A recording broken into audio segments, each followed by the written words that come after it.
aqui para o Estado de São Paulo, que é a criação da holding controladora da Sabesp. A Sabesp passa por um processo, se for aprovado esse projeto na Assembleia, de mudança, né, na sua intervenção pública. Ela é uma empresa que cuida da água, do esgoto, né, tratamento de água, essas coisas, e pode passar também a intervir forte na questão dos resíduos sólidos aqui do Estado de São Paulo. Então é uma discussão, uma mudança de perfil, uma das maiores empresas do mundo na área de saneamento, é a maior empresa do Brasil.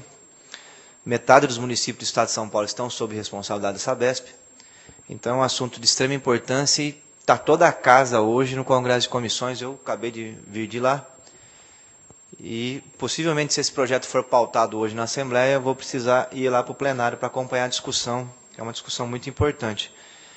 Acabou que calhando no mesmo dia do lançamento da frente parlamentar para acompanhar aí as exonerações fiscais do nosso Estado. Mas, enfim, é a situação do parlamento, acontece essas coisas.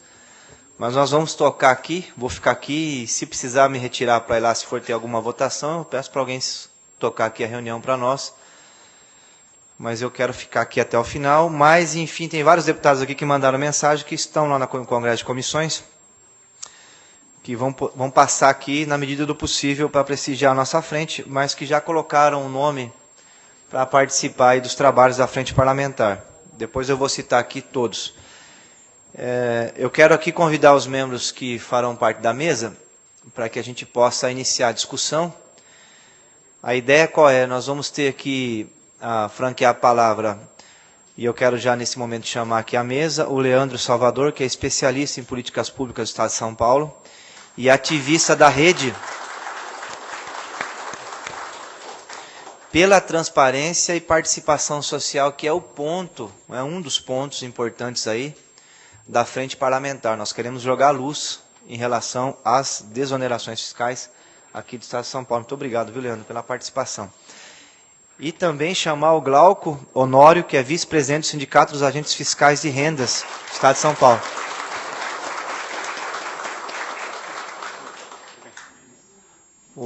Aliás, quero aqui fazer um parênteses, né?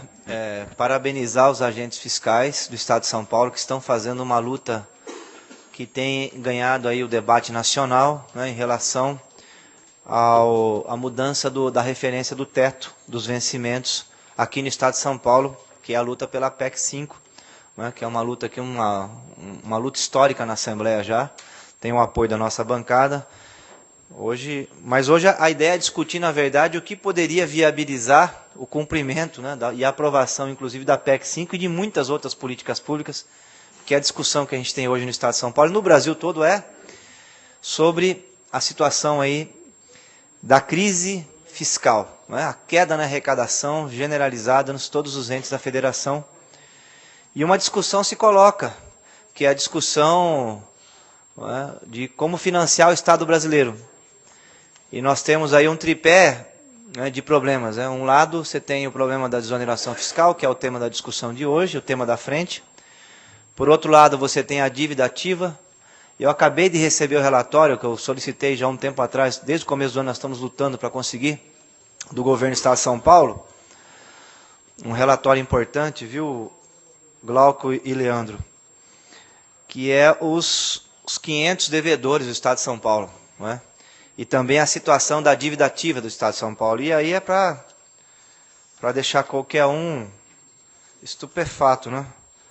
A dívida ativa atualizada desse ano aqui, vou até pegar aqui para citar o dado correto e ser preciso na informação, que é uma informação que acabou de nos chegar. A dívida ativa no dia 30 do mês 4 de 2017, só de ICMS nós temos a receber 335 bilhões de reais. Né?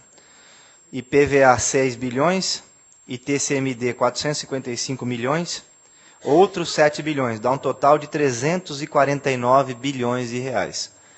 De pessoas, né, empresas, sobretudo empresas aí, porque é de ICMS, que é o grosso aqui, que estão aí, que poderiam entrar para reforçar o caixa do Estado e viabilizar investimentos, educação, saúde, respeitar e valorizar os nossos servidores públicos e por aí vai. E também nos chegou hoje, a lista, e nós estamos entabulando porque o governo mandou, mas não mandou em ordem de valores, está em ordem alfabética, dos 500 maiores devedores de tributos estaduais. E aqui já tem um trabalho para a frente parlamentar, já quero dizer de plano, que é o cruzamento dos 500 maiores devedores com as empresas que são beneficiadas com as exonerações. Então, eu queria fazer esse preâmbulo aqui e já dizer que nós temos uma área importante de atuação. Eu preparei uma introdução, Jean, se puder, só para poder a gente ter uma referência, porque a questão das exonerações, e já abrindo aqui a intervenção, para depois passar para os nossos amigos da mesa, e aí nós vamos franquear a palavra para quem está no plenário. E no final a gente faz os encaminhamentos, né, com sugestões, aí, ideias, para que a gente possa fazer uma atuação. Já tem 2 sugestões que me chegaram. A primeira delas é uma visita lá no Tribunal de Contas, para conversar com o conselheiro Roque Cittadini, que foi quem fez um voto, em relação às contas do governador e fez um apartado em relação específica aí às desonerações fiscais. Então já tem um pedido para que a frente faça uma visita para ele. Eu quero chamar aqui também, que se faz presente, a vereadora da cidade de Campinas, a Mariana Conte. Se puder, vir para a mesa aqui, Mariana.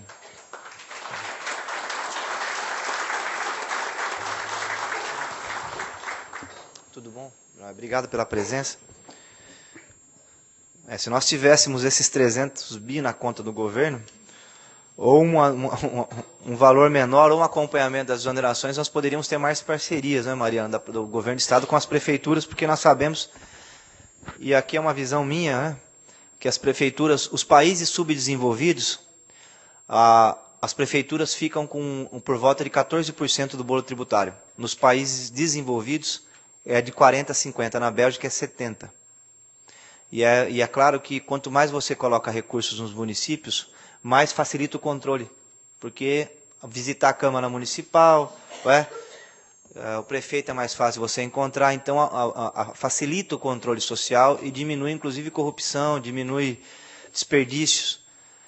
E no Brasil os municípios ficam com 15% do bolo tributário e a União fica com 60%, os estados com 25%. Eu acho que, já Mariana que está aqui, que é vereadora na cidade de Campinas, já queria dizer que a luta aí por ampliação dos recursos do bolo tributário para os municípios também é uma luta muito importante. Muito obrigado pela presença. A discussão das exonerações fiscais, elas estão colocadas no Brasil inteiro, está todo mundo debatendo esse tema, né? Eu fiz questão de colocar aqui, tem um estudo do Banco Mundial que aponta para a piora da desigualdade, retomando o caminho para a inclusão, o crescimento e a sustentabilidade, onde aponta que as desonerações fiscais ampliam a desigualdade social. E nesse documento também, quem quiser depois a gente disponibiliza, sobretudo para quem está acompanhando aqui pelas redes sociais a nossa reunião, esse documento também aponta que as desonerações fiscais no ambiente de crise econômica aprofundam a crise e ampliam a recessão. E nós tivemos aí um movimento forte do governo federal nos últimos anos de uma ampliação imensa das desonerações fiscais, foi uma das principais políticas do governo federal. E a gente tem ali, eu fiz questão até de colocar, o impacto das desonerações fiscais e financiamento da Seguridade Social. O pacote do governo federal, sobretudo dando desoneração fiscal na folha, né, de contribuição trabalhista. E o impacto disso na Previdência, muita gente fala da reforma da Previdência, mas não fala do impacto das desonerações em relação à Previdência. Quanto que se ampliou no Brasil, chegando ao pico, quase 160 bi em 2015. Agora deu uma caída em 2016, mas continua muito alto, 142 bi. Você pode passar lá para nós, já? Os estados no nosso país, infelizmente, nós temos essa situação chamada de guerra fiscal, que é uma loucura administrativa completa, mas o dado concreto é que no Rio de Janeiro foram 138 bilhões, só em ICMS entre 2008 e 2013, segundo o Tribunal de Contas lá do Rio. O Tribunal de Contas do Rio não é muita referência, que está todo mundo preso lá, mas devem ter tido um cuidado técnico, pelo menos, para fazer o levantamento. E os benefícios fiscais, eu fiz questão de colocar essa matéria aqui, nos cadernos econômicos, em Santa Catarina, são maiores que os gastos com saúde e educação. A situação aqui do nosso estado não é muito diferente, é muito similar também. E aí está a situação do estado de São Paulo. Nós vamos ter um investimento em educação esse ano aqui de 42 bi, saúde 25, para as nossas universidades, todo o sistema universitário nosso, né, 10 bilhões, investimento 13, desoneração fiscal 14,6 e dívida pública 12,6. Então, no estado de São Paulo, se nós mexêssemos na desoneração, nós podíamos ter uma ampliação aqui das vagas do ensino superior, né, que é quase similar. É maior a desoneração do que a capacidade de investimento do nosso estado. Um estado que tem muitos problemas, sobretudo na área de transporte, né? A malha de metrô da cidade de São Paulo, 78 quilômetros. A cidade do México é muito mais pobre que a cidade de São Paulo, tem 200 quilômetros de metrô. Então, só para os senhores e as senhoras terem uma ideia da demanda por investimento público aqui no estado de São Paulo. E a desoneração fiscal, 14 bilhões. Dá para passar lá para a gente? A evolução da desoneração fiscal, eu atualizei os valores com o Banco Central. Então, você tem ali, em 2010... valores de 2010, 4 bilhões e meio, valores atualizados, 7 bilhões e 700 milhões. Isso vem crescendo, né? Então, você vai para 10 em 2011, vai chegando até 2017, esse ano aqui. Em 2016, teve o pico de 15, e aí teve um corte, sobretudo para os frigoríficos, né? O pessoal do sindicato denunciou isso. Eu quero aqui parabenizar vocês, inclusive, por essa denúncia importante. Eu teve um vídeo aí que eu até impulsionei lá nas redes sociais, que eu achei fantástico. Teve uma queda, mas foi muito pequena a queda ainda. O dado concreto é que em 2016 foram 15 bilhões e a previsão em 2017 é para 14 bilhões e 600 milhões. Então nós temos essa situação aqui em São Paulo, ou seja, as desonerações fiscais elas vêm num crescente, né, com uma queda recente, mas é muito pequena ainda, que não interfere na curva ali, a curva ainda continua crescente. Aí o parecer do Tribunal de Contas, né, abriu uma aspas aqui, isso aí é o que escreveu o conselheiro Roque Cittadini, por oportuno ressalta o problema de renúncia fiscal. Olha o que disse o Roque Cittadini: o governo precisará ser mais transparente com as renúncias fiscais, enquanto o tribunal precisará se aperfeiçoar para, em sua fiscalização, trazer os dados, tanto quanto possível, completos, que possibilitem tornar conhecidos os resultados dessas renúncias. O Tribunal de Contas é um órgão assessor da Assembleia Legislativa. Foi instituído para isso, para assessorar os deputados. Então, por quê? Porque se tem um entendimento que nós temos uma dificuldade para analisar todas as contas do governador aqui. Pelo volume de dados, é gigantesco. Não é? E no Tribunal de Contas, que é o órgão instituído para fazer essa análise, que lá tem, além dos conselheiros, toda uma assessoria técnica, a argumentação é de que não existe transparência em relação a esses dados. Isso aí ganhou o debate público, né? Foi feita uma matéria grande, aí, tanto pelo Estadão quanto pela Folha de São Paulo, saiu até na televisão, mas esse é o dado concreto. O Tribunal de Contas tem argumentado nesse sentido. Pode passar?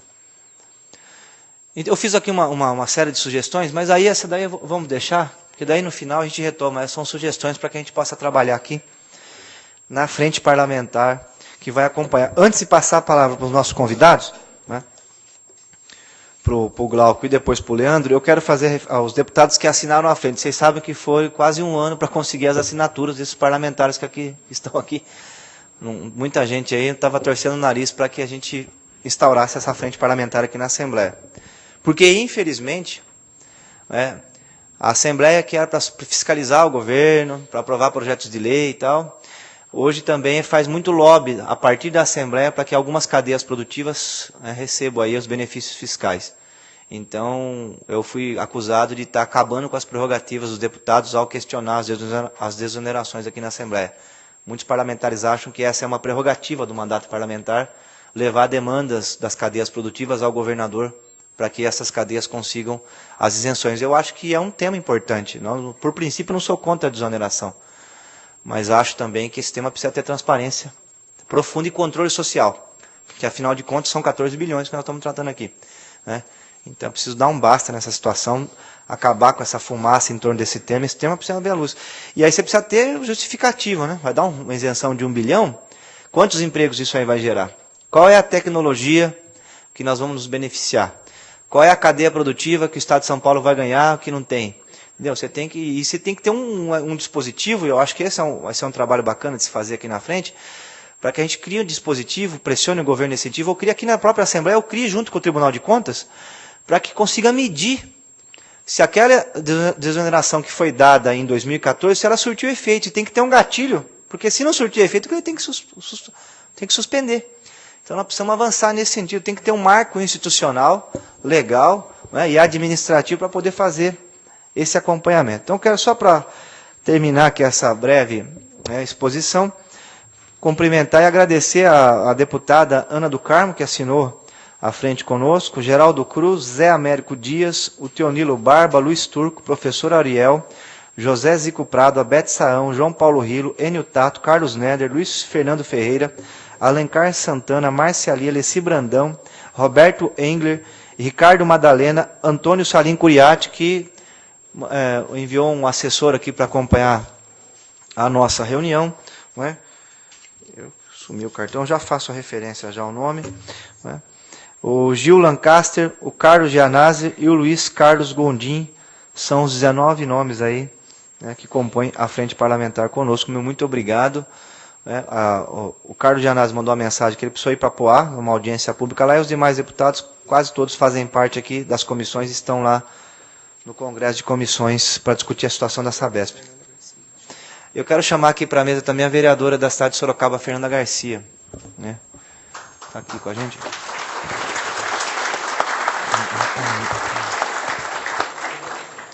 Então, eu vou passar a palavra para o Glauco, e logo em seguida para o Honório e também para uma saudação da Fernanda e da Mariana. Tudo bem?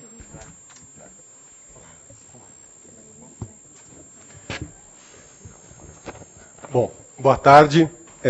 Primeiro, é um prazer estar aqui. Acho que essa frente parlamentar aqui é parabenizar o deputado Raul Marcelo, todos os deputados que assinaram isso porque é um trabalho grandioso que a gente está fazendo agora de começar a discutir isso com transparência, né? E só para fazer um parênteses sobre a importância dessas desonerações aqui, eu queria, antes de começar a falar um pouquinho, levantar 2 pontos, né? O deputado começou a falar que hoje nós temos uma grande questão aí da Sabesp, aí, da privatização. O que isso tem a ver com a desoneração? É muito importante a gente saber, eu não vou entrar no mérito técnico, até porque eu não tenho qualquer conhecimento para falar sobre as questões técnicas aí de saneamento, mas a gente tem uma visão aí, por que isso está sendo feito agora e rapidamente? É sempre em função da crise financeira. Então, se a gente está fazendo isso por causa da crise financeira, nós temos outros locais para tirar essa questão. Se estamos fazendo por questões técnicas, que se faça também, que eu não vou entrar nessa discussão, mas a gente tem que ter muita consciência que o Estado de São Paulo, que está fornecendo essas desonerações, que dá esses privilégios, tem essa questão aí. A gente não pode ficar, neste momento de crise, começar a resolver tudo com ações pontuais, esquecendo que o Estado vai continuar. O Estado não vai acabar daqui a 6 meses, daqui a 1 ano, com uma entrada de recursos aí que é insignificativa perto disso aqui. A segunda questão, deputado, eu vou lhe falar uma coisa. Eu acho que esses 14 bilhões que o senhor está informando não é um valor muito bem trabalhado. A transparência tem que começar aí. Porque nós, assim, como profissionais principalmente do ICMS, a gente tenta fazer alguns cálculos dessas exonerações, e aí já retomando o primeiro ponto, que é a transparência, que foi o que a gente mais jogou naquele vídeo lá dos frigoríficos, que nós não queremos ser a favor ou contra. Se empresa, para manter em São Paulo, precisa de algum benefício fiscal, alguma desoneração, que ela seja feita, mas é a transparência. Acontece que o modelo do ICMS é extremamente complexo. E aí se mexe com uma coisa chamada-se crédito outorgado. E quando se faz lá em crédito outorgado, é muito fácil calcular o volume deste crédito. Mas como junto com ele vem uma implicação de não se aceitar outros créditos, esse valor fica absolutamente na área estimativa. E todos os cálculos que a gente tenta fazer são também estimativas, nos levam a valores muito maiores do que esse aí. A gente, como você citou o frigorífico, vou me permitir que a gente tinha um estudo, que foi um trabalho que a gente fez ano passado. Só lá a gente calculou algo em torno de 3 bilhões e meio no setor. Então, e a gente sabe que tem muitos outros setores que são feitos. Aí queria reforçar algumas coisas. Primeiro que, né, dentro dessa transparência, a gente tem que ver a questão da legalidade disso, né? Um dos últimos benefícios que foi dado agora, que foi esses benefícios dados com amplitude, e a gente não sabe até onde se estuda, foi para a indústria têxtil agora dessa vez. Saiu o decreto no dia 5 de maio. E, mais uma vez, nessa modelagem de crédito outorgado, quer dizer, a gente vai saber o tamanho do crédito, mas não sabe o tamanho do que deixou de ser feito, e o governo sempre subestima isso, até porque, quando a empresa, normalmente, no seu procedimento normal, tenta fazer das suas compras algo que tenha crédito, e quando isso passa a não ser mais objeto de crédito, ele vai mudar o seu perfil de compra. Então, o governo faz o cálculo com o perfil que ele tinha antes da nova metodologia, e aí ele muda a metodologia. Então, essa desoneração acaba ficando muito maior do que isso. E, com certeza, esses 14 milhões que está calculado aí é feito aí, nós temos cálculos, e a gente acha que esse número é muito maior do que isso. E aí, retomando, nós temos uma questão de o Estado de São Paulo, ao invés de usar a sua força econômica para um combate efetivo à guerra fiscal, ele acaba falando que é contra, não gosta, mas acaba entrando nisso, né? Eu vou chamar a atenção aqui, aproveitei essa última informação que a gente tem de decreto, até para usar uma frase aqui, né? O governo de São Paulo, criticando alguns outros estados, ele fala que alguns estados têm sido muito agressivos nas concessões de benefícios fiscais ilegais. Então, a Secretaria da Fazenda, os seus profissionais, a Secretaria, né, o secretário, falando que os benefícios fiscais são ilegais. E depois, e fala que para proteger a indústria paulista, ele cria um benefício reativo. Ou seja, ele cria um benefício ilegal. E faz isso sempre via decreto, né? Sem a legalidade do CONFAS, e tampouco trazendo esses benefícios à discussão dessa casa, através de lei. Se há um benefício que tem que ser feito, por que sempre se fazer por decreto? Por que não se trazer essa casa a um debate mais amplo e ver a necessidade? Porque aí entra outra questão, assim, a falta de transparência quanto aos valores, mas principalmente quanto aos benefícios, né? Aqui só vou repisar algumas coisas que você falou no final, porque são os pontos mais importantes que nós chamamos a atenção. Se o benefício fiscal, em geral, o grande motivo que está por trás disso da proteção da economia é a proteção de empregos. Nós temos, então, que definir quantos empregos estão sendo protegidos e de que forma, né? A gente até usa um exemplo clássico aí que a gente viu no passado acontecer muito. Quando havia alguma crise no país aí, havia desoneração de IPI e de ICMS sobre automóveis. Automaticamente vinha junto com um acordo sindical, junto com o sindicato e as indústrias, para que não houvesse demissões no período, etc, etc. Nesses benefícios dados pelo Estado aqui, há alguma, eu pelo menos desconheço qualquer acordo nesse sentido para garantir. Mais do que isso, benefícios, se há um problema econômico qualquer momentâneo e se precisa dar um benefício, se dá um benefício com prazo determinado. Não se muda uma legislação para se tornar ela eterna, sem prazo. Afinal de contas, você está fazendo um ajuste na economia para se fazer um investimento, é válido, para que haja uma modernização do parque industrial, válido, mas para manter o negócio, então não é um benefício fiscal. Você tem que mudar uma legislação, e aí volta. Se for uma mudança de legislação, não pode ser uma coisa temporária feita por decreto, tinha que ser uma lei que passasse, entre outras coisas, por esta casa. E aí você está realmente mudando uma alíquota, mudando uma questão. Essa é uma questão que tem que ser feita isso. Então, a gente repisa, e eu anotei aqui muita coisa, a questão da da informação aí do TCE, do Roque Cittadini, porque realmente a gente precisa, mais do que nunca, transparência.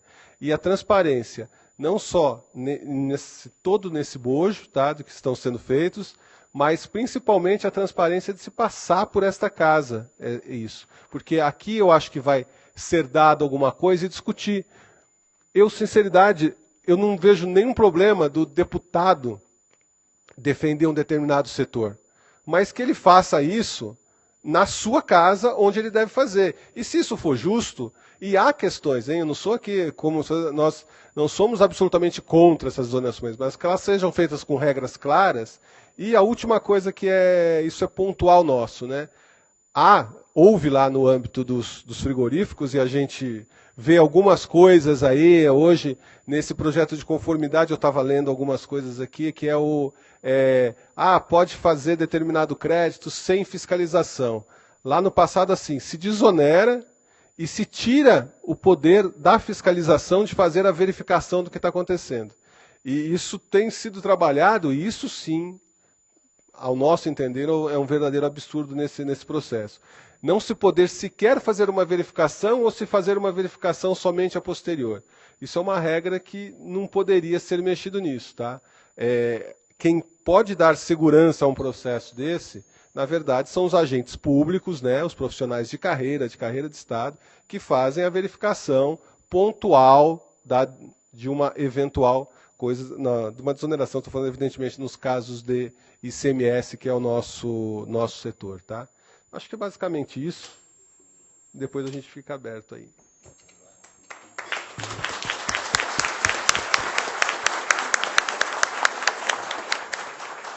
Agradeço o Glauco e vou passar a palavra para o Leandro. Obrigado, deputado Ramagem. Bom, muito boa tarde. Antes de tudo, queria agradecer ao convite do deputado, aos colegas que estão na mesa, a presença de todos aqui, os meus companheiros que vieram aqui nos prestigiar. E a gente tentou organizar essa conversa aqui, deputado. Fizemos uma reflexão coletiva lá no nosso ambiente sobre o que seria interessante para construir aqui nesse debate, o que a gente poderia trazer para contribuir com essa reflexão. Os servidores da carreira de especialista em políticas públicas trabalham basicamente na Secretaria de Planejamento e Gestão do Estado hoje, que é onde é feita a engrenagem orçamentária. E muitos sabem que o Estado de São Paulo ele costuma ser nota 10 em transparência, dos rankings que medem transparência no Brasil. Mas sabemos que essa transparência refere-se única e exclusivamente, para bem dizer, à transparência orçamentária. Ou seja, a tramitação contábil que acontece dentro do orçamento, bem dizer. Transparência não se resume a isso. O Estado não se resume ao orçamento. Existem outras dimensões que rodam por fora do orçamento, com processos e carreiras. E essa questão da qual tratamos hoje aqui não roda dentro do orçamento. E, portanto, de forma talvez até muito conveniente, a transparência sobre ela é muito baixa. Muito bem. Nós temos hoje em dia uma época em que existe um discurso de austeridade, pulso firme, em que isso é ventilado o tempo todo como, né, uma virtude do político ser austero e econômico nas contas e tal. E essa questão dos benefícios fiscais nunca é posta no mesmo discurso como uma mão solta, uma mão frouxa, uma bolsa empresário, uma flexibilidade aí que se dá para setores que às vezes são pouco produtivos, às vezes pode ser que não. Mas esse debate não é feito, ele não é travado de forma alguma.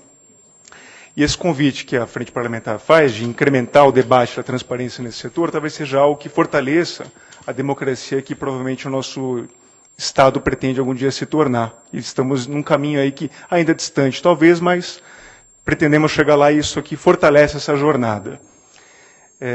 O senhor citou aí o caso de Santa Catarina, que investe mais acho que a gente pode dizer assim, investe mais em desonerações e subsídios para setores de empresas do que em educação e saúde públicas, por exemplo.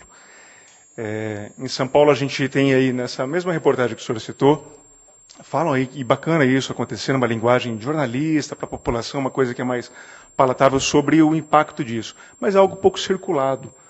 O discurso da austeridade ele ganha de 10 nessa mão frouxa aí para setores empresariais. Bom, no Brasil, trazendo poucos números para não tornar isso aqui enfadonho. No Brasil, a gente tem que, em 2017, nós investimos 224 bilhões de reais na Bolsa Empresário, sem contar a gigantesca Bolsa Banqueira que a gente investe metade da nossa arrecadação. Dentro de um discurso de austeridade. Austeridade aonde? Austeridade nos serviços públicos, no setor público, na máquina pública, no funcionalismo, que é visto sempre como uma despesa excepcionalmente ingrata e indesejável dentro dessa narrativa em que fortalecer com dinheiro público os setores empresariais e banqueiros é interessante, é visto com bons olhos e tal, e enfraquecer o setor público mesmo, de serviço público, de atendimento à sociedade, é visto como um ônus, um custo. Bom, se esses valores das desonerações eles não estão dentro da contabilidade e, portanto, não está dentro dessa engrenagem que é muito transparente de fato, que é possível contabilizar e saber endereço, como disse o Roque Cittadini, as desonerações fiscais elas deveriam ter nome, sobrenome, endereço, RG ou CNPJ, para ser mais preciso. Não tem.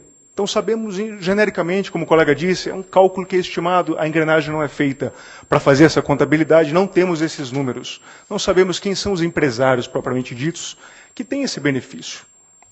Também não conseguimos fazer amarrações disso com os outros benefícios que vêm de lá para cá, a gente não sabe como é que a circularidade desse dinheiro se dá. É da realidade, é assim que está dado. Bom, um caminho melhor para fortalecer esse mecanismo de transparência seria talvez a concessão de subsídio ou de crédito dentro da máquina orçamentária. Então, a gente arrecadaria e devolveria. Um setor determinado está precisando de dinheiro público? Muito bem, façamos as nossas escolhas no aberto, com todos sabendo. A gente poderia repassar recursos públicos, que são nossos, para esses determinados setores, para determinados empresários, CNPJs, para melhor dizer.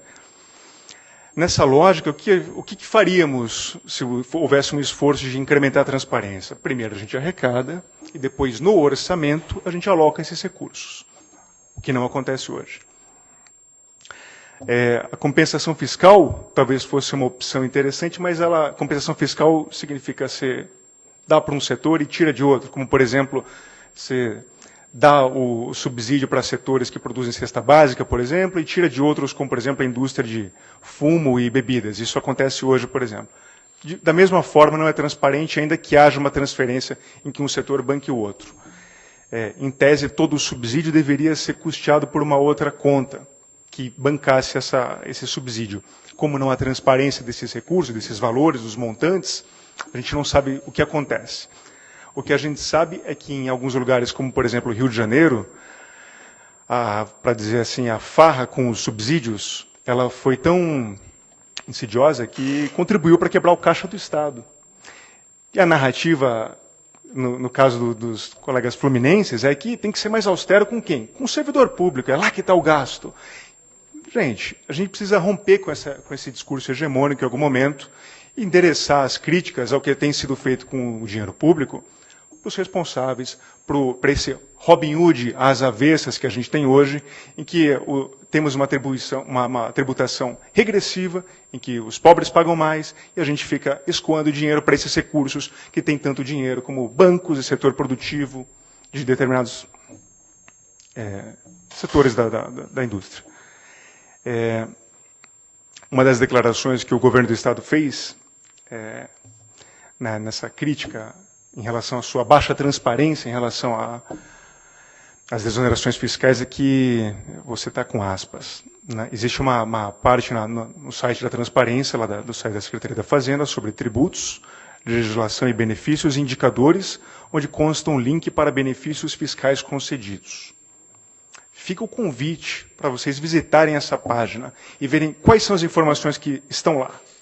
Se esse é o benchmark de transparência do governo do Estado de São Paulo em relação a isso, é sinal de que estamos em maus lençóis, porque não é mais transparente do que está na própria lei, que não é nada transparente, é um arremedo genérico e nada específico sobre os endereços desse dinheiro. Para concluir, algo em que pode, talvez deva ser colocado nesse debate, é uma reflexão de que, na prática, o que temos no Estado de São Paulo hoje é um consórcio de interesses, que foi batizado aí recentemente, acho com um bom nome que reflete bem a ideia, como consórcio Bandeirante, onde há uma certa eu não gostaria de dizer promiscuidade, mas talvez seja isso que ocorra na engrenagem profunda, naquela que não é transparente. Há uma certa promiscuidade entre setores de todos os poderes do Estado. Então, é isso, por exemplo, quantas assinaturas teve essa frente parlamentar? 19? Somos em quantos deputados aqui? O que acontece que os outros deputados não subscreveram uma frente parlamentar tão honrosa como essa? Tem algo acontecendo nessa engrenagem em que muitos fazem vista grossa a isso e o jogo continua sendo jogado. Nesse consórcio tem os empresários que se beneficiam dessa engrenagem, que se beneficiam da falta de transparência ou da baixa transparência, do modus operandi, como funciona o escoamento de recursos públicos paulista hoje. Tem uma citação do presidente do sindicato do setor público que acho que ela é excelente e talvez sintetize bem o modo como tem sido tocado o Estado de São Paulo, especialmente o Poder Executivo nas últimas décadas, que é a ideia de que um Estado frágil é o sonho de todo governo incompetente ou corrupto. A gente tem visto isso na prática. O desmonte do Estado, o enfraquecimento das carreiras de Estado, o enfraquecimento do setor público como um todo, ele é excelente para fazer esse jogo continuar sendo jogado tal como está. Alguns se beneficiam disso, muitos se prejudicam. Isso fortalece, de certa forma, a desigualdade, injustiças que a gente vê no nosso Estado, que é a locomotiva do Brasil, inclusive nessa forma de conduzir a política, nesse caso com P minúsculo, que espero que Vossa Excelência e os seus colegas de luta tenham condições de melhorar e fazer a gente avançar na luta aí pelo fortalecimento da transparência no nosso Estado de São Paulo. Obrigado.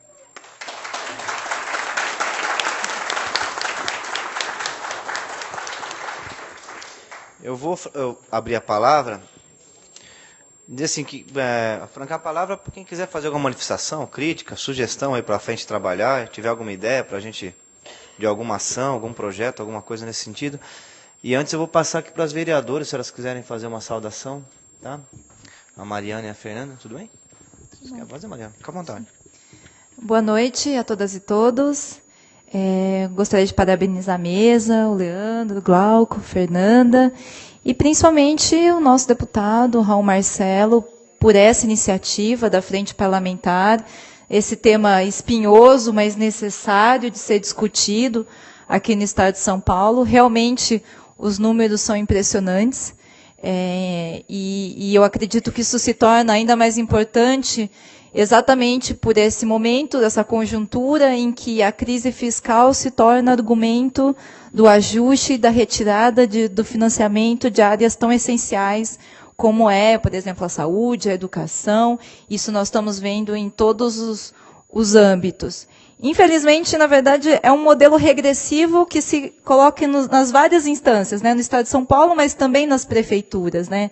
É um modelo regressivo de tributação que se torna aí, na verdade, me parece que isso é um grande instrumento de concentração de renda, porque essas desonerações elas aparecem e elas são justificadas pelo desenvolvimento, pela geração de emprego, e eu acredito que é necessário que a gente estabeleça essa transparência, faça essa investigação, né, esse acompanhamento, porque qual é a contrapartida real, né? Está gerando emprego? Qual é a qualidade desses empregos? Está gerando crescimento tecnológico? Porque com o que o Estado deixa de arrecadar, poderia estar investindo na educação pública, poderia estar investindo nas universidades públicas. Isso não traria um modelo de desenvolvimento muito mais justo, né? Não traria empregos muito melhores, né? Então, há que se questionar esse modelo. E nós, sou vereadora lá na cidade de Campinas, nós temos nos debruçado sobre essas questões também, que também acabam aparecendo no âmbito do município. Por exemplo, a gente está vivendo uma crise nos serviços públicos, com servidores públicos numa carência de servidores se aposentando e não tendo reposição, privatização dos hospitais, crise na saúde, parcelamento de salário dos servidores, e, por outro lado, o prefeito Jonas Donizete aprovou, por exemplo, isenção de IPTU para os grandes empreendimentos imobiliários em 2015, valendo pelos próximos 5 anos. Aprovou um refis, que também, o dado que a própria prefeitura divulgou é que teria arrecadado menos de 1% da dívida ativa no ano de 2016, aprovou um refis que parcelava as dívidas acima de R$1 milhão em 100 vezes, com juros compensatórios de 6% ao ano, e tentou empurrar a dívida ativa para o Camprev, que é o Fundo de Previdência dos Servidores. Então, nós vemos que é um modelo que vai se manifestando nos vários âmbitos. Por isso, eu gostaria de saudar a iniciativa dessa frente parlamentar como um exemplo para que a gente possa tanto resolver e aumentar a transparência, a fiscalização no Estado de São Paulo, mas que seja um exemplo também para os municípios, que nós precisamos levar com mais seriedade e mais justiça social a tributação e o orçamento também nos municípios, né? Então, muito obrigada, parabéns, Raul, e pode contar com a gente aí no que precisar, a gente está à disposição. Tá certo? Obrigada. Obrigado, vereadora Mariana. Vereadora Fernanda, quiser. Saudar aí a todas e todos, parabenizar ao deputado estadual Marcelo por essa importante iniciativa, criação dessa frente, e a importância desse estudo para o nosso estado, né, o estado de São Paulo, e para as cidades do interior. Eu moro na cidade, sou vereadora em Sorocaba, que é uma região, é um polo da região metropolitana.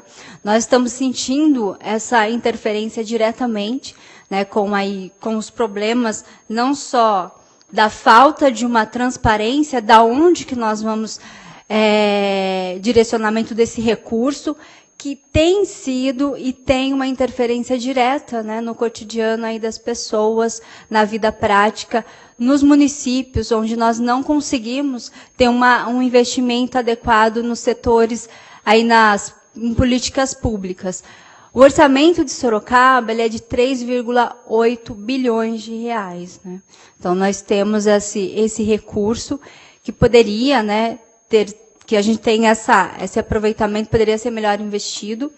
E esse estudo ele pode trazer, e a intenção é vir aqui hoje, né, para acompanhar, e que esse estudo possa contribuir para que a gente possa debater melhor isso em Sorocaba, né, trazer alguns avanços, colocar esse debate também na pauta do dia, e que a gente tenha aí uma transparência e traga esse debate para a população e o controle social. Então, a gente vem nesse sentido, parabenizar os presentes, né, os participantes aí da mesa, e mais uma vez a iniciativa do deputado Raul Marcelo. Obrigada. Obrigado, Fernanda. Nós vamos... Como tem vários vereadores que mandaram carta parabenizando pela frente, eu já tenho uma sugestão que eu já vou antecipar de fazer também a frente nas regiões metropolitanas. Nós temos 5 no estado de São Paulo. Porque, além do povo em geral, as regiões também sofrem muito com a falta de verbas, né? Os hospitais regionais, as universidades. Nós estamos falando aqui, mas isso tem uma incidência no estado todo, porque como o governo fica com 25% e os municípios com 15%, a demanda dos municípios é imensa, ainda mais agora nesse momento de crise tão aguda. Então, de fato, tem um interesse muito grande nas câmaras municipais para que a gente possa ter aí uma desobstrução do orçamento, né? Para transferência de recursos, elaboração de parcerias e tal. Eu vou passar a palavra aqui para o plenário. Quem quiser usar a palavra para... Como é que está aqui o microfone? Tem microfone aí? Onde está o microfone? Cadê o pessoal da técnica aí, Rodrigo? Tem um microfone aí, né? Quem quiser usar da palavra? Opa, claro, só vai pegar o microfone ali. Não sei o que aconteceu. Está pegando o microfone, né? Só falar o nome, se for de alguma entidade. Só leva o microfone. Marcelo Novaes, defensor público. Para registro, Marcelo Novaes, defensor público. Meus cumprimentos à mesa, deputado. Senhoras e senhores presentes, serei rápido, porque eu acho que tem muita gente que tem que contribuir com aqui. Eu acho que o primeiro ponto que a gente tem que colocar, isso que é muito legal, é sair da discussão meramente do economês. Quando a gente fala em desoneração, a gente está falando num Estado que tem 20 milhões de homens e 200 mil presos de 18 a 40 anos. Ou seja, de cada 17 paulistas, um está preso. Então a gente pode tirar, sem contar o mandado de prisão, sem contar a gente que está em sursi, livramento condicional. Então quando a gente fala em justiça fiscal, ou seja, quando você vê esse problema, por exemplo, da segurança pública, você fala o seguinte, não tem solução mágica para isso. Porque no fundo, é um grande conflito distributivo. E a gente precisa resolver esse problema. Ou seja, essa discussão não é de economia, mas sim, precisamos de justiça fiscal nesse país. Essa injustiça tem que vir à tona, tem que ser aclarada, daí eu parabenizo essa iniciativa, para a gente trazer isso daqui. Na Defensoria, a gente está trabalhando basicamente com a questão de agrotóxicos, e a gente está pegando essa questão da desoneração fiscal do agrotóxico, porque em muitos países tem o imposto verde. Aqui nós temos uma desoneração roxa, porque tem município com o triplo de incidência de óbitos por câncer ou de malformação no interior do estado de São Paulo. E fizemos alguns levantamentos, então nós temos só de convênio ICMS de redução de alíquota de operação interestadual da ordem de 358 milhões de reais ano em 2015. Não consegui descobrir, porque eu fui naquele link da transparência para saber a desoneração fiscal da alíquota zero do ICMS de importação, que a alíquota é 18%, sobre 7 bilhões de dólares, metade de 7 bilhões, 3 bilhões e meio de dólares, que são basicamente destinados ao Estado de São Paulo, com uma alíquota de 18%, e por um decreto 59993 tem alíquota zero. Então, eu acho que esse número que o Leandro colocou, sim, está subestimado, mesmo no campo federal. A arrecadação do agronegócio no Estado de São Paulo equivale a 0,01% do setor produtivo. Dados da própria Secretaria do Estado da Fazenda, no relatório de gestão fiscal. 0,01. Ou seja, quando tem gente que paga isso, tem gente que está pagando por esses caras que não estão pagando. Então, a gente tem que abrir essa caixa preta. Esse problema também não é só no Estado de São Paulo. A gente tem município como Capão Bonito, 80% do município, um dos maiores municípios do Estado. Celulose. Recebe, acho que, 15 mil reais ano de ITR. Quer dizer, a arrecadação tributária, tirar esse manto dessa injustiça, passa pelo debate político. É impossível um Estado como o Rio Grande do Sul, vivendo aquela crise fiscal, ter uma participação do agronegócio, tal como São Paulo, de 0,01, 0,02. É absurdo, eles vivem de soja e o Mato Grosso. E São Paulo, 2/3 é cana. Então, esses números estão sendo coligidos, né, coletados pela Defensoria, por um grupo de trabalho, eu me coloco à disposição para compartilhar, para avançar nessa discussão.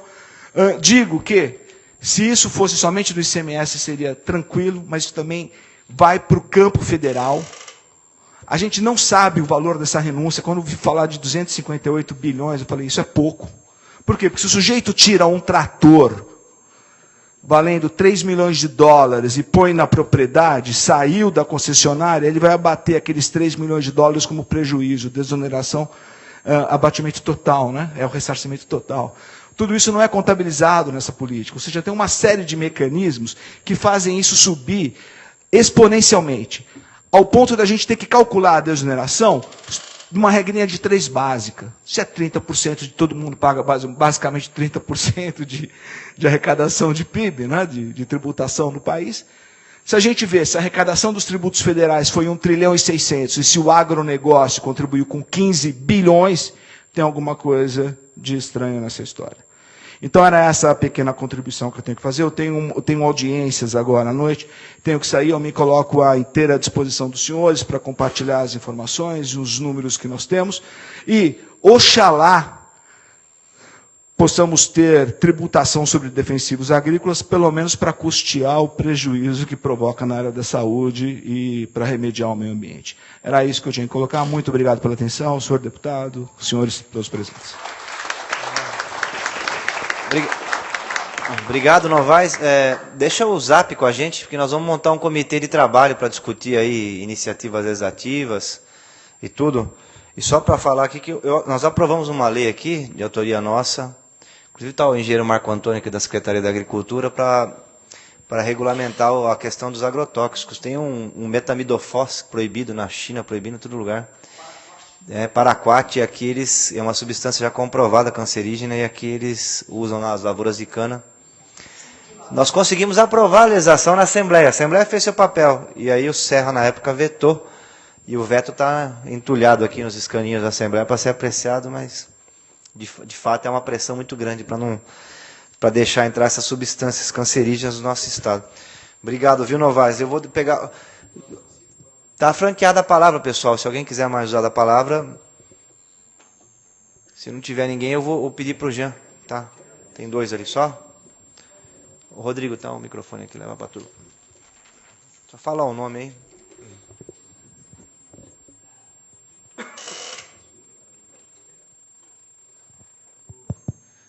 Boa tarde, deputado. Boa tarde a todos presentes. Sou agente fiscal de rendas, né? Vou colocar minha humilde contribuição de forma pessoal, não estou falando em nome do sindicato, mas é mais uma sugestão simples, mas muito eficiente. É a noção que o dinheiro do imposto é um dinheiro público. Antes da gente avaliar o mérito de uma desoneração, nós precisamos trazer, realmente, que já foi falado, a transparência. E saber realmente quem está pagando o pato. Às vezes aqueles que patrocinam o pato amarelo são os que mais recebem benefícios do Estado, defendendo o Estado mínimo. Então, minha sugestão é bem simples. Como países do primeiro mundo, como na Suécia, se não me engano, Finlândia, abrir os dados de arrecadação de todos os contribuintes. Isso deveria ser uma lei nacional. Aquela empresa que você tem uma afinidade, que sai o artista famoso para comprar um bife ou um carro, o que quer que seja, os dados básicos de arrecadação não vai comprometer em nada a atividade comercial dela. Talvez nós, por exemplo, no caso do ICMS, de uma forma bem simples. Valor dos débitos declarados de ICMS, valor dos créditos declarados de ICMS e o saldo devedor, que era o que ele deveria recolher. A gente até vai ter um controle da inadimplência. Esse controle social, essa transparência é poderosa. De repente, nós veríamos quem realmente tem um grande faturamento e, às vezes, tem um recolhimento zerado de ICMS. Como que nenhum governo, e é óbvio que o benefício fiscal, nós estamos falando do Estado de São Paulo, isso acontece também no governo federal. Nenhum governo, seja de esquerda ou de direita, nunca enfrentou essa questão de justiça fiscal. É uma coisa, até um descalabro. Óbvio que nós temos que dar desonerações, óbvio que nós temos que privilegiar, mas eu me deparo com uma patinação histórica. Eu estudei, há 20 anos atrás, a política do café com leite. Né? Socialização de prejuízo, privatização de lucro. Nós estamos na política do carne com cerveja. Qual foi a evolução? Talvez nós pudéssemos dar benefícios fiscais para um parque de fabricação de drones. Não vou entrar nesse mérito, porque realmente não é minha expertise. Ou medicamentos avançados. Nós defendemos o pior do capitalismo. E olha que eu defendo o capitalismo. Respeito às visões contrárias, mais à esquerda. Só que nós defendemos o pior do capitalismo, o atraso do capitalismo. Então, a minha defesa basicamente transparência, dados de arrecadação, os principais dados de arrecadação dos impostos estaduais, municipais, federais, publicados, para qualquer um ver o que aquela empresa declara e o que ela efetivamente recolhe, para todos poderem ter o controle social em cima dessa empresa e jogar luz para isso. Outras sugestões já foram faladas. É caso de dar o benefício? Que seja debatido na LESP. Vamos ter uma separação de poder. Vamos empoderar os deputados. Não porque eles são melhores do que o governador, mas porque qualquer discussão colegiada tende a produzir um resultado melhor para a sociedade do que uma pessoa assinando um decreto. Quem quer que seja o governador, quem quer que seja o presidente e quem quer que seja o prefeito.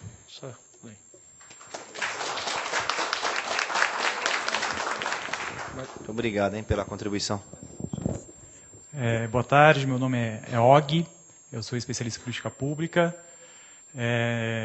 Queria parabenizar, primeiramente, a mesa, vereadoras, pela ideia, pela mobilização. Enfim, acho que vai ser muito, muito produtivo e importante para a sociedade, não só paulista, mas acho que para o país como um todo. Minha contribuição vai na outra face da que o colega acaba de apresentar, e também foi um pouco mencionado na mesa, da gente trabalhar com os impactos da renúncia, não só com a transparência de quem está sendo diretamente beneficiado, mas deixando claro para a população quem está perdendo também no orçamento. Então, assim como o deputado mencionou as pressões, muitas vezes, dos municípios que estão perdendo também com isso, a gente forçar o executivo, pressionar o executivo, para, por exemplo, agora, na LOA, que tá chegando, que deve chegar agora semana que vem, ou amanhã, né? Dia 30, tem até o dia 30 para mandar. Para casa, não só ter aquele quadrinho que vem expresso com cálculos, como o colega do Sinafresp já apontou, possivelmente até subestimados dessas renúncias, dessas isenções, mas que venha um quadro com as estimativas também de quem está perdendo. Quanto que a saúde está perdendo, já que está vinculado, quanto que a educação está perdendo, quanto que os municípios estão perdendo. E esse quadro compor o orçamento. E ficar claro no orçamento também, não só um grande consolidado do quanto o Estado está deixando de arrecadar, mas que áreas sensíveis, obviamente sensíveis e problemáticas, com desafios importantes no Estado, estão deixando também de arrecadar com esse tipo de dispositivo. É isso.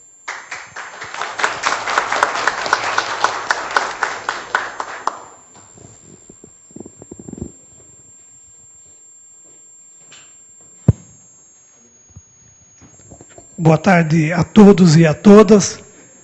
Cumprimentando o Raul, já cumprimento toda a mesa.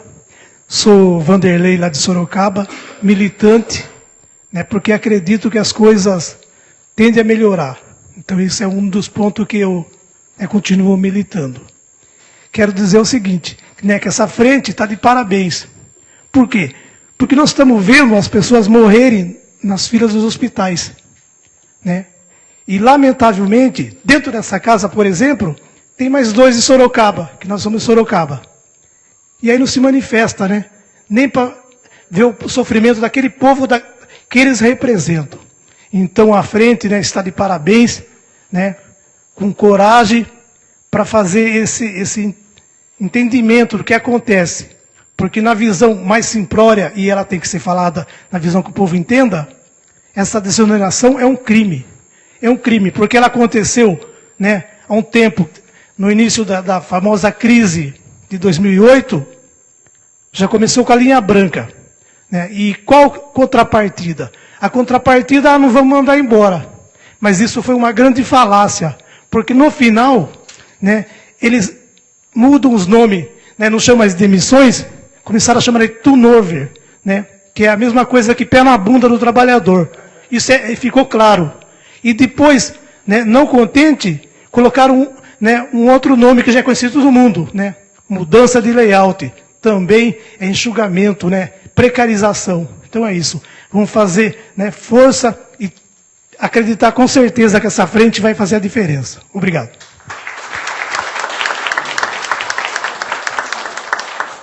Eu vou passar aqui para a mesa se tem mais alguma complementação a ser feita.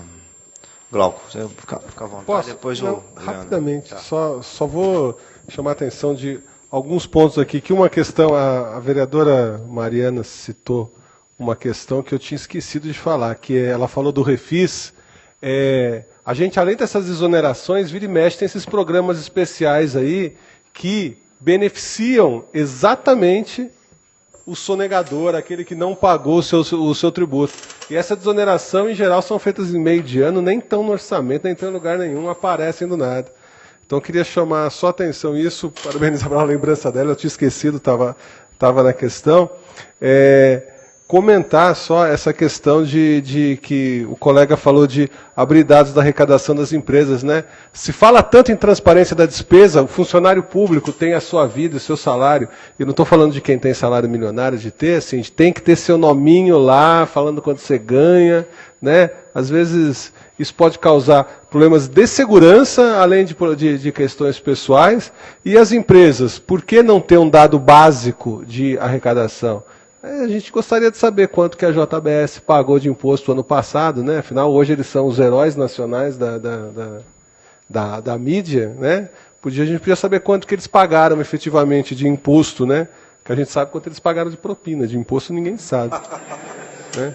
E então eu queria chamar a atenção para essas coisas, e a terceira coisa que eu chamei a atenção quando alguém falou aqui, essa parte de quem está perdendo. Numa desoneração, dificilmente você vai conseguir saber as parcelas, né, porque você tira de um todo. Agora, no caso especificamente do ICMS, os municípios e as universidades, que tem, o município tem a participação e a universidade tem uma verba, um percentual, né?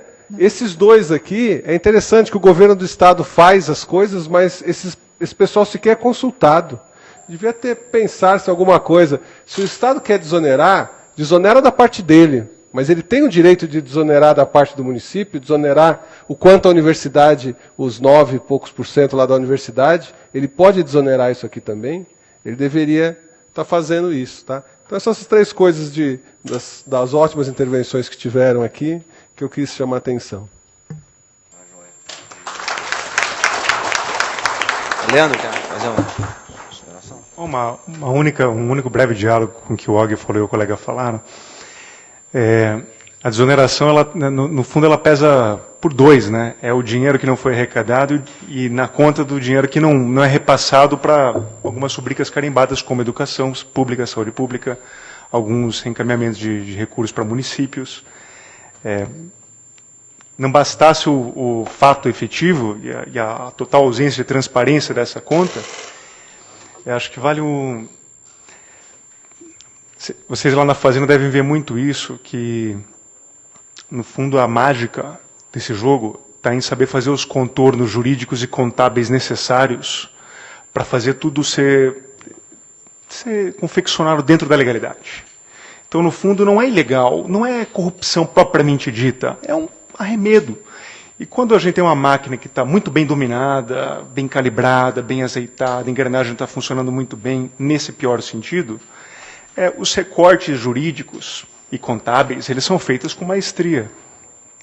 E a gente não consegue reconhecer esse fenômeno dentro da máquina, quiçá quem está fora dela. A gente vê isso todos os dias, tem dificuldade, imagina quem não está habituado com esse jogo no fundo é um jogo de cena, um jogo jurídico, esses recortes que são feitos e tal. No fundo, uma das consequências disso é que a gente tem eu acho que o governo do estado de São Paulo é muito isso, é uma caricatura disso. Essa coisa que a gente aqui no Nordeste tem os coronéis e tal, que estão há muito tempo lá. A gente tem isso aqui funcionando, é uma engrenagem que está há muito tempo funcionando desse jeito. Pouquíssimo controle social, a gente tem observatório de tudo aí, de município, tem todo mundo olhando para o governo federal, os governos estaduais, especialmente os poderes executivos, surfam de forma anônima nesse jogo. Embaixo da água aqui, o nosso governo faz isso muito bem. É um jogo tranquilo, de águas calmas, onde o mínimo de barulho é bem-vindo, e tem, de fato, o mínimo de barulho, as críticas são muito suaves, não dessa casa, não de alguns parlamentares que são combativos. Mas, no geral, não tem crítica. Isso que a gente tem falado aqui não é pouca coisa. Isso aqui é mais do que orçamento de muito lugar, de muito estado pequeno. Que é isso, é um recurso, né? Faz esse recorte jurídico contábil, repassa dinheiro para essas engrenagens, e os amigos da corte tudo. A sociedade, o funcionalismo. É meio piegas falar isso talvez, mas ao fim e ao cabo, acho que o recorte que a gente tem é de uma tremenda injustiça fiscal, como a vereadora muito bem colocou. A gente reforça isso a cada movimento desses, a cada nova LOA que chega aqui nessa casa com esse movimento não transparente e tal, a gente tem um reforço disso e acaba tendo uma corte mesmo. A diferença é só que a gente tem uma performance de democracia muitas vezes rodando, mas no fundo é um jogo de feudos e acordos que são feitos na clandestinidade, dentro de gabinetes, não nessa casa de forma aberta, com debate público, com transparência e controle social. Estamos avançando. Maravilha, obrigado. Leandro. Pessoal, foram várias as sugestões. Nós temos aí a frente vai ter uma agenda forte de trabalho, porque essa questão da transparência e buscar ela não é pouca coisa. Pode parecer simples, mas o dado concreto é que o governador, né, é uma decisão política de não dar transparência nesses dados. Então nós vamos ter um trabalho aí forte. Eu fiz uma sugestão ali de primeira coisa, né, nós vamos ter um comitê executivo da frente. Então, quem quiser fazer parte, deixa aqui o zap. Cadê o Rodrigo? O Rodrigo está ali. O defensor, o Novaes já deixou. Quem quiser participar do comitê executivo, nós vamos ter reuniões aí, acho que a cada 15 dias. Né? E eu já queria propor já uma primeira agenda nossa no Tribunal de Contas, conversar com o Roque Cittadini para ver lá o que eles têm de levantamento lá.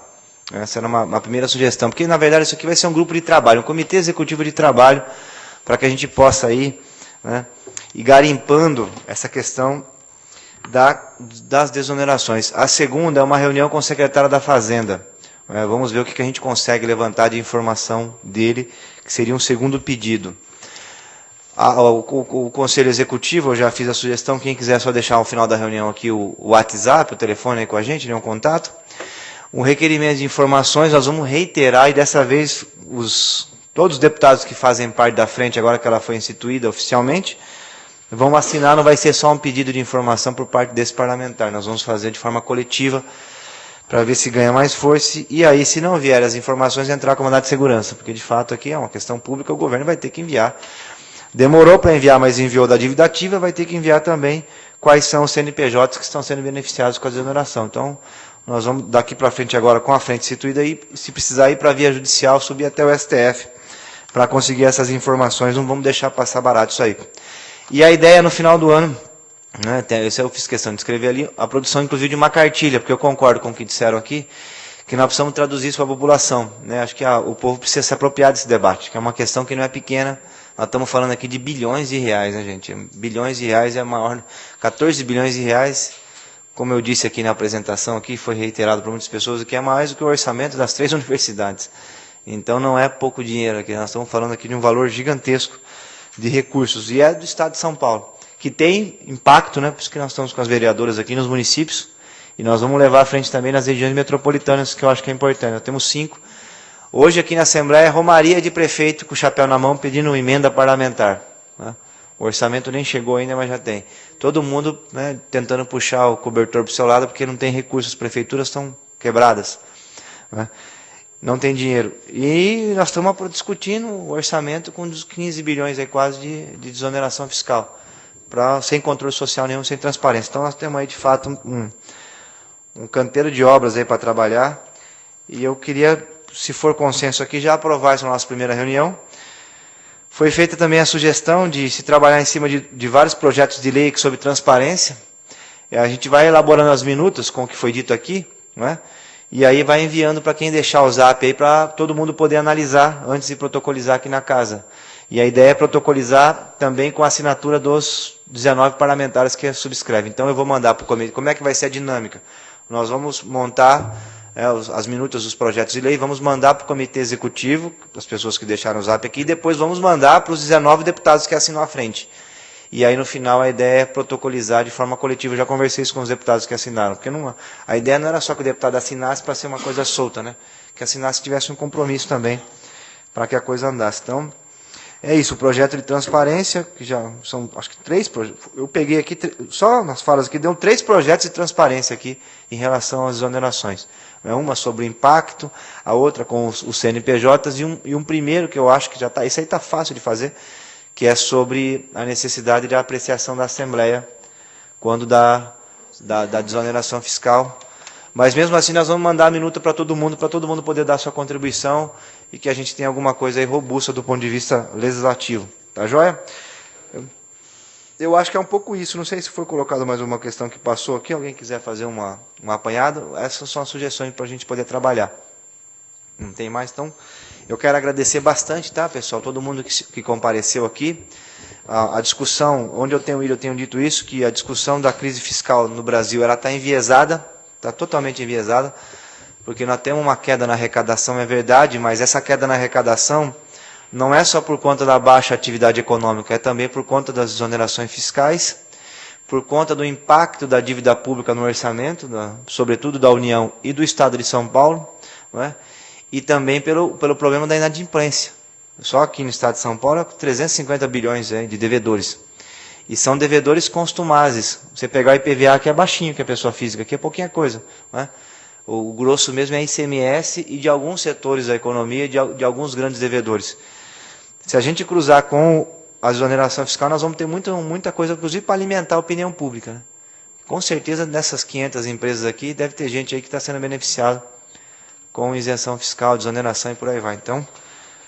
Então a discussão está enviesada porque o ajuste fiscal no Brasil, primeiro precisava ser feito na taxa de juros, depois nas desonerações fiscais e na dívida ativa. Aí depois de feito esse trabalho de saneamento, aí nós vamos discutir se tem problema na Previdência, se tem problema, né, a questão do funcionalismo, onde tem problema, onde não tem. Mas primeiro deveria fazer esse trabalho saneador aqui. Enquanto não se discutir isso, o debate da Previdência é um debate mentiroso, a discussão aí de corte de gasto é mentirosa. Por quê? Porque você tem um buraco de 500 bi só no orçamento da União ano passado da dívida. Aí você tem mais a dívida ativa, só que em São Paulo 350 bilhões. E aí você tem a exoneração fiscal. Então assim, nós estamos... tem um elefante passando e está todo mundo atrás das formigas, né? Então assim, é um problema... chega a ser até vexatório que o debate público nacional, se abre o jornal Valor Econômico, que é o que está mentindo menos ultimamente lá, e é essa discussão. É apertar nos servidores públicos, é cortar gasto, é cortar papel nos ministérios, é economizar com a gasolina da Polícia Federal, entendeu? Essa é a discussão. E a manada de elefante passando aí, taxa de juros mais alta do mundo, desoneração fiscal, dívida pública e por aí vai. Então, a ideia de montar a frente é um pouco remar contra a correnteza mesmo, viu? Porque, infelizmente, o debate público no nosso país está enviesado, mas é um pouco esse esforço que nós vamos tentar fazer. Por isso que a gente assumiu o compromisso de levar a frente parlamentar para as regiões, com os parlamentares, os vereadores aí, que tem aí no estado de São Paulo, e também a elaboração da cartilha e produzir muito material, como vocês têm feito, né? Eu quero parabenizar aqui mais vezes o sindicato aí, a Sinafresp, material didático, transparente, desenhando mesmo para que a nossa população possa entender essa discussão, tá joia?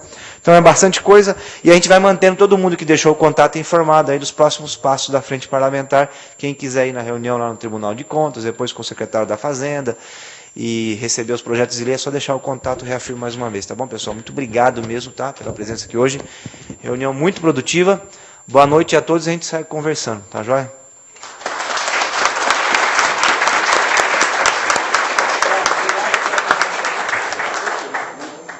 Conversando aí que tem bastante coisa. Ah, beleza. Porra, obrigado aí pela presença, hein? Vamos seguir conversando. Deixa o zap aí com a gente para ir nas reuniões, se quiser receber os projetos, tudo aí. Porra, fizeram 3 sugestões fantásticas de projetos ali, cara. E vai sair com força.